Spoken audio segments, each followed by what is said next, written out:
First, sitting in for Lou Dobbs for an hour of news, debate, and opinion, John Keane. Good evening. Still ahead tonight, new concerns for American contractors in Iraq after yesterday's deadly attacks. We'll talk with the CEO of Stanley Consultants, an engineering firm that is helping rebuild Iraq. The brutal killings of 4 American contractors in Fallujah have raised new concerns about the safety of U.S. civilians in Iraq. Stanley Consultants has a small number of staff already in Iraq and is planning to send a dozen or so more. I'm joined by the CEO of Stanley Consultants, Thomopulos. Sir, thank you for joining us tonight. I have to ask you have staff already in Iraq. Family members must be enormously concerned after the events of recent days.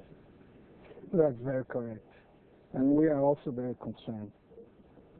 And tell me about the security situation. Do you have military protection, private protection, a combination? Our project has been contracted with the U.S. Army Corps of Engineers, so we've always had military protection for our staff. Military protection. So your staff goes nowhere in Iraq without military protection with them. That's correct? That is correct, sir. And when you see an event like this, the killings of U.S. contractors, the bodies hung on a bridge and people celebrating around them, you still plan to send more of your employees into Iraq. Do you need fresh assurances from the military, or you believe that the situation is overall relatively secure?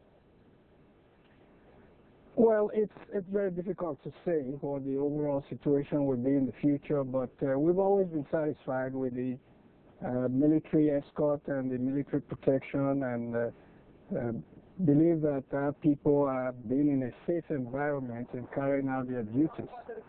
However, that said and done, there is no guarantee that they will not be caught in a crossfire, and that, of course, is a source of concern for all U.S. companies that have staff in Iraq.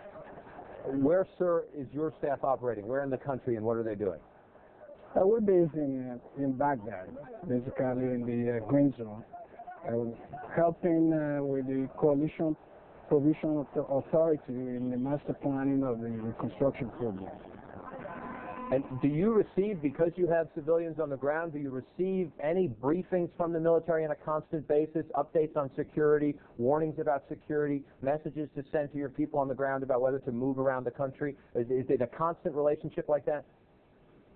Well, I think our people are pretty aware of what the dangers are, and obviously they don't go anywhere without military escort.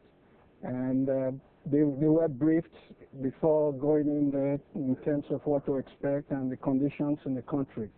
But we're there to do a job. As an engineering company, we've always had our people volunteer to go to many places in the world that have been involved in post-war conflict. And the staff that we sent in September all volunteered for this assignment. Thomopulos, CEO of Stanley Consultants. Sir, we thank you for your time tonight, and we hope for the good safety of your people in Iraq. Thank you, sir. And a reminder.